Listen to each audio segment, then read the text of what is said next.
Welcome to the Blue Dot, Northern Kentucky's premier political podcast, brought to you by the Kenton County Democratic Executive Committee. Welcome back to the Blue Dot podcast, where we explore the policies and people shaping Kentucky's future. I'm Natalie McDonald. And I'm Brian Kale. Today, we're diving into a topic that's gaining momentum across the Commonwealth, PreKForAll. It's more than just an education initiative. It's a game changer for families, communities, and our economy. Yeah, no doubt about it, Brian. And today we have quite possibly the best guest that we could have to discuss PreKForAll, as Lieutenant Governor Jacqueline Coleman will be joining us. And while she needs no introduction, our listeners may not be aware that the Lieutenant Governor is a lifelong educator, advocate, and policymaker.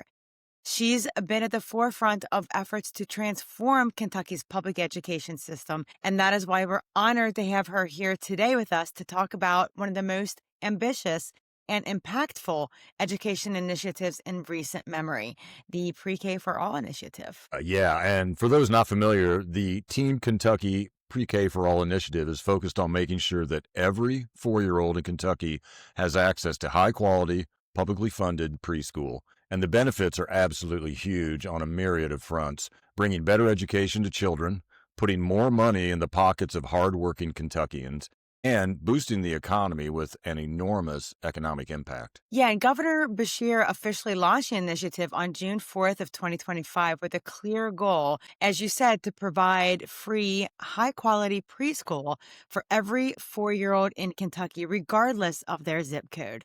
I mean, and it is really a bold step towards closing the achievement gap and building a stronger, more inclusive economy. Yeah, that's right. I don't want to spill too much of the tea, as I'm sure everyone is eager to hear directly from the Lieutenant Governor, but we wanted to tee up a few facts about education in the state and why PreKForAll is so important. Yeah, and we could just start with the basics. So in 2023, more than half of Kentucky's children showed up to kindergarten already behind their peers. And that's really a staggering statistic. And as Governor Beshear himself put it really bluntly, he said, quote, before they even step through the door, they are behind. And this creates an achievement gap that is nearly impossible to close.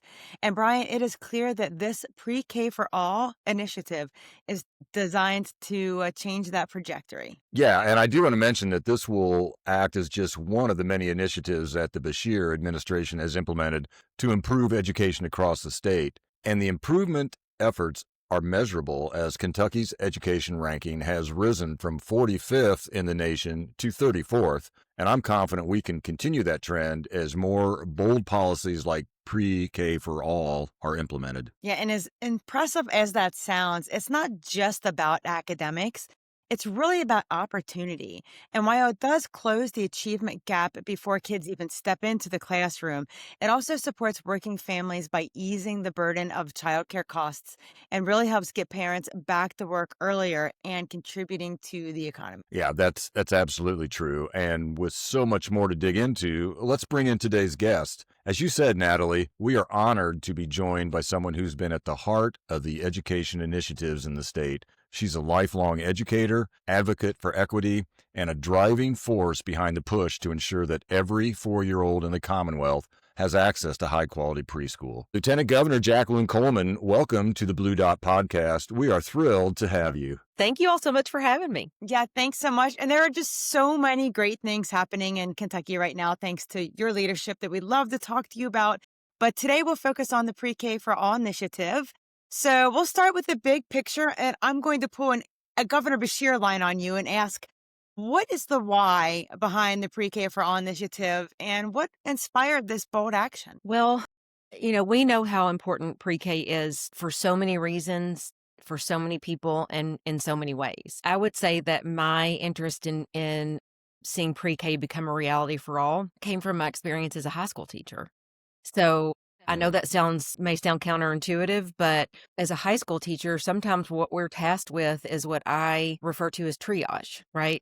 And it's proof that once you start behind the 8 ball, you stay behind the 8 ball. And then for the rest of your academic career, you're playing catch up. Pre-K changes all of that. It gives every kid a level playing field. It gives every kid the best start they can have. so that as they move through their academic career, they're on grade level or we're pushing them forward, not trying to help them keep up. It just changes everything for every child. Yeah, and that leads throughout their life, economically speaking, and everything else. We've heard you say the initiative isn't just about education; it's also about economic growth. So, can you kind of go into a little more detail on that connection? Absolutely. So in Kentucky, we have had the biggest economic boom in our history.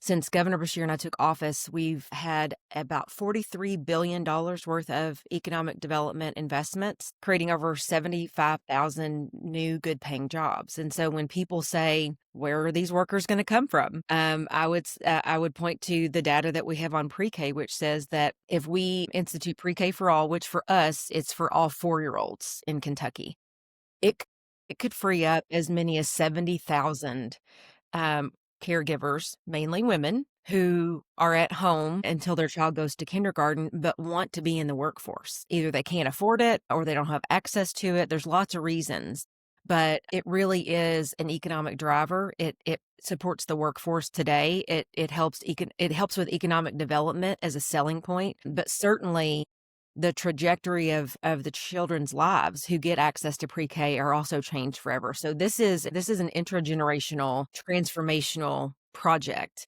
that we believe Kentucky's families need and deserve. Yeah, that significant return on investment is what I read a Yale study that showed that for every $1 invested in pre-K, it returns $10 to the economy and to the parents. That has an increased earning by up to 21.7%. So that's like $9,000 a year, which is just absolutely extraordinary, really. It is, and Natalie, let me point this out too, because I feel like the middle class families kind of get slighted because they make too much to qualify for maybe benefits, but they don't make enough to qualify for tax breaks for the wealthy. And so they're stuck in the middle and aren't getting any relief anywhere. And so this is that relief. I mean, this is the relief that you can provide to those working families who, again, make a little bit too much to qualify for benefits, but not enough for tax breaks. This is the way you put money back in their pocket. Yeah, truly a universal benefit. That's great. Um, And I know that according to the executive order from Governor Bashir, that report is going to be due from the committee, I think, in the middle of October. So I Mhm. don't know if you know exactly the answer to this question yet, or it's buried in there somewhere. But I mean, what do you see right now as the primary funding sources for pre-K for all the initiative? Are they state, federal grants, a mix of private and public partnerships? I mean, how is that fleshing out right now? Yeah, so actually, we just got our first copy of the draft yesterday. And so it is still being fleshed out. But I will say that there are lots of funding streams that can be tapped for this. And that's going to be, really, really hammering that out is going to be a partnership between the executive and the legislative branches with our budget office and things like that. But I would point to, for example, we have, those old funding streams like the lottery, and they've done a lot to fund education. But we also have new funding streams like sports betting. And so Hmm. we are looking at every angle and are trying to, in ways that we can, braid funds. And we're trying to make sure that we maximize Head Start because that's a federal funding, a federally funded pre-K program, which helps free up seats and dollars for kids that don't qualify for Head Start. So there's lots of opportunities and lots of options. We've just got to be willing to sit down at the table across party lines, across, political branches, and say we're willing to put our differences aside and figure out how to make this happen because it's possible. It is absolutely possible, and quite frankly, it's long overdue. Yeah. Yes, that's for sure. Absolutely. And then another thing that I wanted to touch on is that across the state of Kentucky, a lot of people, especially in rural communities, they really lack that adequate childcare that we need for our children. And we refer to those as the childcare deserts. I think 79 out of our 120 counties meet this description. And I was just wondering if the infrastructure's there and to reach out to these rural communities and help with the education disparities that we're seeing in our rural and underserved communities as well. Yeah. And you're exactly right. I grew up in rural Kentucky. My hometown is Bergen, and we have about 1,000 people in a four-way stop, and that's it. So I was living in Mercer County when the governor asked me to run with him. So I've spent my entire life living and teaching in rural Kentucky. And so my big thing here is to make sure that this opportunity reaches every zip code. And every community has different challenges. So, for example, in the urban areas like Lexington and Louisville, they may have, pre-K programs or childcare facilities, but they don't have enough seats for everybody because there's so many people in that area. By contrast, in rural communities, there are no seats to be had because they don't have any kind of formal childcare or pre-K services available. And so building this out statewide is going to look differently because our communities look differently. But I do believe, and I've said this to the governor from the beginning, mainly because I'm a teacher and I know what happens when we try to, we think that once we wave the pen, magically things happen, and that's not how it works in education. But the important thing is it's a phased approach because this is about a high quality education. This is about building a new workforce. This is about making sure we have transportation and services that are available to these school districts. And this is about making sure these school districts have the infrastructure and the room. So again, this is a big bite of the apple, but it can be done. And if we're looking at where we are now, Kentucky is already 20 years behind Oklahoma. So then when you take so then when you take that, we're 20 years behind Oklahoma. Now take one of the counties in Kentucky that's a childcare desert and compare them to a county that's not, and that county is even farther behind. So, Really? like I said, the time is now. We have no reason not to do it because it is so important in every aspect of our lives. That really hits home when you state a child's zip code should not predetermine, their potential for success later in life. I mean, that just nails it right there. And that's exactly what we're facing with these childcare deserts and these underserved communities. And just talking, as you're talking there, I'm thinking about the economic boon that just building this infrastructure and building all these services could actually mean to Kentucky. I hadn't really even thought about that until you started talking about everything that's required or will be required. Yeah, it really is. And I'll draw this line for your listeners because this really helps to clarify it, certainly for me. But when I say this to people, I see that they're kind of shocked by it. But we project prison populations by third grade literacy rates. Okay. So that's shocking enough when you just take a minute to digest that, right? So if we're forecasting prison populations by third grade literacy rates, then the next logical question is, well, how do we improve third grade literacy rates? And the answer to that is kindergarten readiness. Okay. So when more than half of Kentucky's kids walk through the door on the first day of kindergarten not ready. Right. Okay. So then you think, okay, well, then how do we get our kids ready for kindergarten? And the answer to that is access to pre-K. And so you can draw a direct line from lack of pre-K to overcrowded prisons. And so I always say we can invest in our kids on the front end, or we are literally going to pay for it on the back end. And I think it's pretty much a consensus that we would rather build preschools than prisons. That's not a hard thing to agree on. And so we've just got to commit to putting one foot in front of the other and getting this done. Yeah. And amazing points. And I know you've been out there conducting these town halls all across the state. And I'm wondering if you're getting the same feedback that we're getting. We were at the Kenton County Fair, and I think every single teacher who was there came up to us and said, please make this happen. Absolutely. We had some that would just walk by and just go pre-K for all. And yeah. So it's working that you're getting the message out there. But yeah, I'm just wondering, when you go to these town halls, are you getting the same feedback? It seems like people are really behind this. So it's interesting that you say that because I feel like it's a real common agreement among educators that this is necessary, right? So we've tried to do this through the education community for several years, and the governor's put funding for pre-K in his budget every year, and it's not made it through the General Assembly. So we've taken a different approach this time, and he, through executive order, created the PreKForAll Advisory Committee, and it is full of state leaders, educators, parents, business leaders, community leaders. It is the whole spectrum of people who believe in pre-K.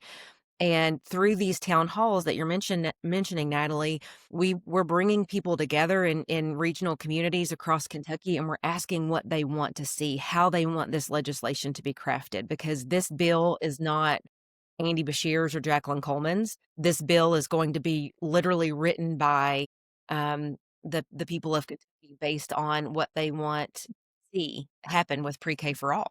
And so now we're getting people who are signing on, legislators from both sides of the aisle, county judge executives all over Kentucky, mayors all over Kentucky, businesses and business leaders who think, oh, this is a great incentive that when you're recruiting a workforce, we can say we have this available, Absolutely. right? So Yeah, it's it's the huge. same.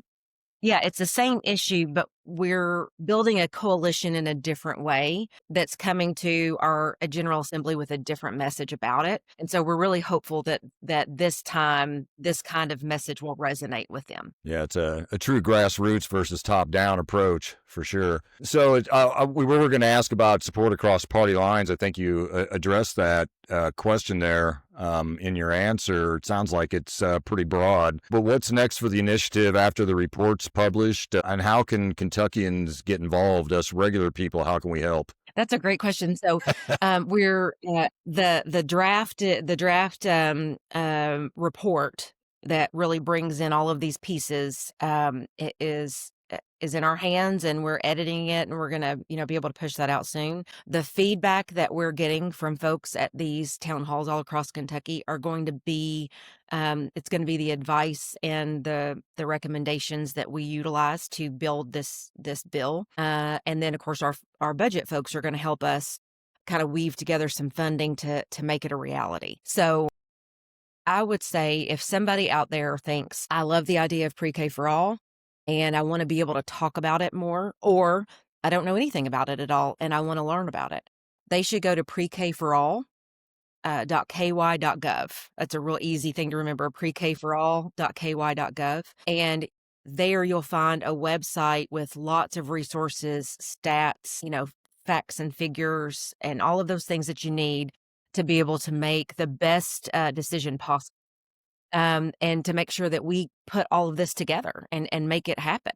Yes. And we really appreciate your thoughts on all of this and coming to talk to us. But before we let you go, we do like to do a little lightning round of questions with all of our guests, just 5 fun fact questions to get to know you better if you're up for that. Of course.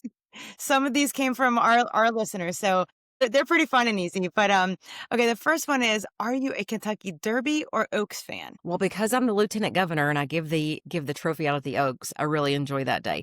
But I will say that I really am. I'm going to have to say both on this one, because the Oaks is the day the lieutenant governor gets to give out the trophy, and that's a big day for me. But also the Derby, I joke with the governor that when it comes around, I'm off the clock and he's up, so I get to have a little bit more fun that day. That's good. All right. What is the last show you binge watched? The last show I binge watched was Sirens on Netflix, and it's really good. Okay. It's a good one. I haven't watched that one yet, but I've heard. I haven't tried that one either. It's good. It's Julianne Moore, Megan Fahey, Kevin Bacon. It's a great cast. Great cast. Yeah, I remember that now with Kevin Bacon. He's quite the enigma.